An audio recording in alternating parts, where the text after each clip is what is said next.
নমস্কাৰ, মই জালালুদ্দিন আহমেদ। আপোনালোকে চাই আছে বতৰডবা লাইভ। নগাঁও জিলাৰ ডিং থানাৰ অন্তৰ্গত টুকটুকি, আহোমগাঁও, ৰৌমাৰী আদিত আজি আছিল দ্বিতীয় দিনৰ কাৰ্যসূচী উচ্ছেদ। আজি চৰকাৰে দ্বিতীয় দিনৰ কাৰ্যসূচী পুৱাৰ ভাগৰ পৰা আৰম্ভ কৰিছে, উচ্ছেদ আৰম্ভ কৰিছে। আজি প্ৰথম অৱস্থাতে গাঁওবুঢ়া পৰিয়ালৰ আমাৰ টুকটুকি কিষামৰ যিখন পুখুৰী আছিলে, গাঁওবুঢ়াৰ সন্মুখতে পাৰবিলাক ভাঙি দিয়া হৈছে। তাতে গাঁওবুঢ়া সন্মত হৈছে, একো কোৱা নাই। আৰু এই উচ্ছেদক বহুত ৰাইজে বহুত মানুহে এই অঞ্চলটোৰ বহুত মানুহে সমৰ্থন জনাইছে। উচ্ছেদে কেনে বেয়া পায়, কিন্তু এইটো আমাৰ ডিং থানাৰ অন্তৰ্গত যিটো ৰৌমাৰী টুকটুকি আহোমগাঁও যিটো উচ্ছেদ চলি আছে, এইটো উচ্ছেদ বহুত সমৰ্থন আছে। তাৰ কাৰণ এটাই হ'ল, দেখা পাইছোঁ এই সময়ত ইয়াত এটা সুঁতি আছিলে, যিটো সুঁতি চালনাবৰী ৰৌমাৰী বিলৰ পৰা চালনাবৰীৰ পৰা আৰম্ভ হৈ একদম মাগুৰমাৰী বিললৈকে এটা ডাঙৰ নালা আছিলে, এখন জলধাৰা আছিলে। আৰু সেই জলধাৰাত মাছ, কাছ বসবাস কৰিছিলে, চৰাই বসবাস কৰিছিলে, বহুত থলুৱা মাছ মানুহে খাইছিলে।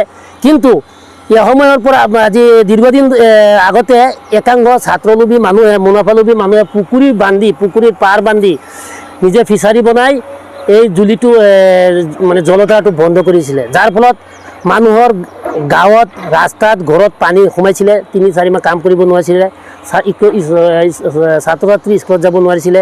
তেনেকুৱা পৰিস্থিতিৰ সৃষ্টি হৈছিলে। স্থানীয় একাংশ লোকে ইয়াৰ দাবী জনাই আহিছিলে যাতে এই উচ্ছেদ হ'ব লাগে।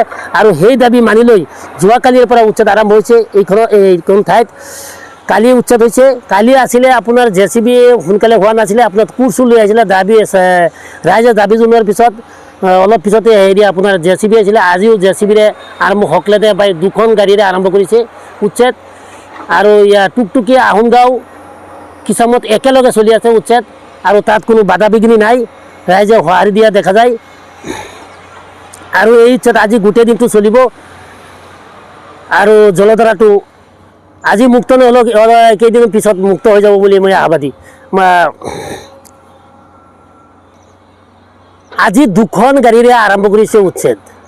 আৰু কেৱল হকলেনৰ শব্দ, JCBৰ শব্দই সদায় কাণত আহি আছে ৰাতিপুৱাৰ পৰা।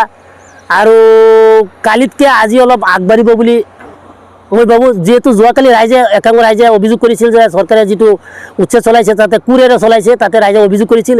সেই ৰাইজৰ দাবী মানি লৈ আজি চৰকাৰে 2খন গাড়ীৰে আৰম্ভ কৰিছে উচ্ছেদ।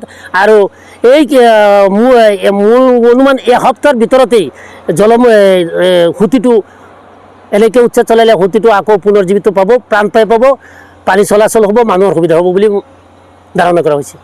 কিন্তু চলিছে উচ্ছেদ বিশেষকৈ টুকটুকি আৰু আহোমগাঁও, কিষামত চলিছে। চাগে আজি এইখিনি শেষ কৰি হয়তো দলংঘৰ সিপাৰে পশ্চিম ফালে যাব পাৰে। আৰু তাত গ'লে ৰৌমাৰী আৰু কটহগুৰি প্লট পৰিব, আহোমগাঁও পৰিব। আৰু সেইখিনি পালেই ৰৌমাৰী বিল গৈ পাব। আৰু বিল পোৱাৰ পিছতে বাকীখিনি লাহে লাহে কৰিলে এসময়ত গৈ শেষ হৈ যাব। জলধাৰা পুনৰ জীৱিত হৈ যাব, মানুহৰ বহুত কামত আহিব। এই সুঁতিটো উচ্ছেদ হ'লে, তাৰ পুনৰ্জীৱিত হ'লে।